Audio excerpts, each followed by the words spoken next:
Garrett from Modern Artifacts here with Alien, the illustrated story. First off, this is one of my favorite films and one of my favorite series of films. I absolutely love the Alien trilogy, the original 3 movies. This is the original graphic novel adaptation of the screenplay and novelization for the Alien film, not the actual film itself. So there are some differences. It was published for Heavy Metal in June of 1979. It was written by Archie Goodwin and illustrated by Walt Simonson, which are well known for their work on the Marvel Star Wars original comic series.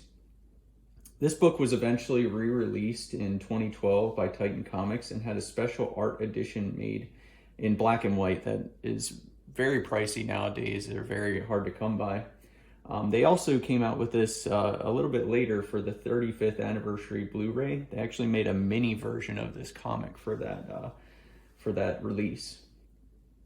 This graphic novel was so well received. It was the first graphic novel to actually make the New York Times bestsellers list. So really an awesome book. The artwork is really cool.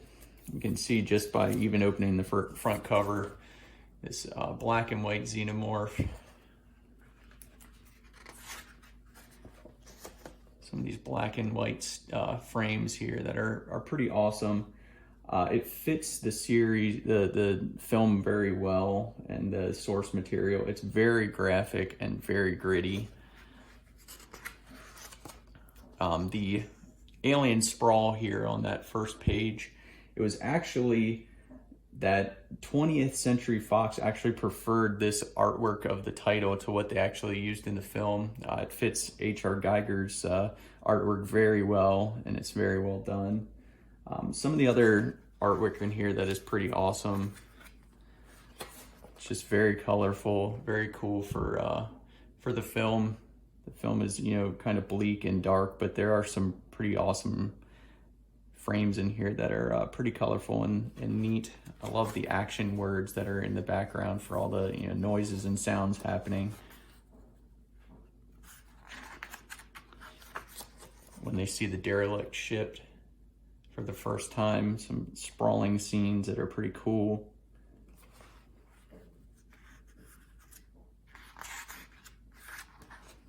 Here's the space jockey, and they meet that fossilized alien in the inside of the ship.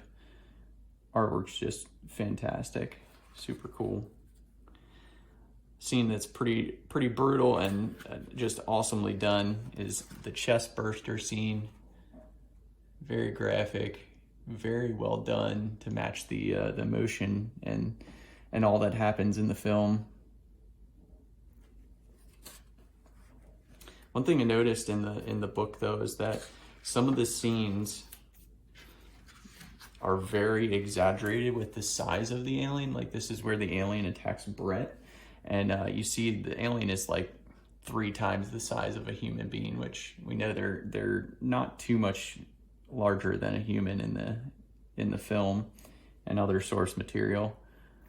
That's pretty cool. Pretty graphic scene. Another spot where you notice that it's exaggerated is here when Dallas is confronted by the alien, gets attacked, but the alien's gigantic compared to him, which we all know, like in the film, they both fit inside those ducts pretty easily. So pretty interesting. This, like I said before, there are some differences in this that are, because this was based on the screenplay and not the actual film. So some of the difference, I picked out a few that were some things that I noticed.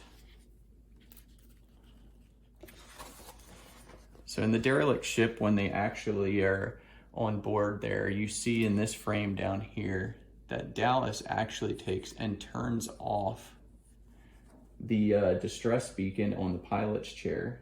Okay, this was actually added in the director's cut of the film eventually. So it's a little bit different than what we see. Another thing I noticed is that Kane, after he dies, in the film there is the funeral for him, but this actually does not have any scene for the funeral. of him, which is actually pretty prominent in the film. It's a pretty known scene.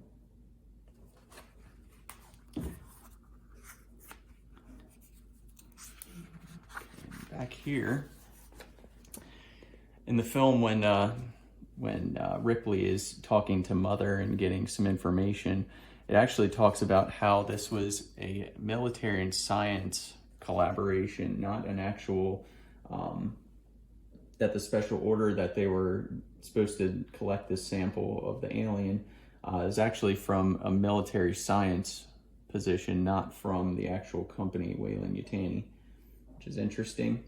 Another thing on this page is when Ash and Ripley, are confronting each other, there's actually no conversation between them. Ash just goes up and knocks her out instead of actually having any sort of conversation in this scene, which is interesting compared to the film. Another pretty interesting thing is towards the end here, you'll see that when Ripley is trying to escape to the escape pod, she confronts the alien, and in the film it's where she just turns the corner and the alien's there. But here the alien is kind of in a box shape sitting on the floor and uncurls, and then she she sees it coming out of this box shape, which is pretty interesting. Doesn't happen in the film, and it's just very different from what we've seen in the past. Another thing towards the very end, in the film, Ripley's like terrified of the alien when she's in the escape pod, ready to get away. But here in the book, she's much less afraid. She's actually pretty angry and has a lot to say to the alien, and pretty interesting.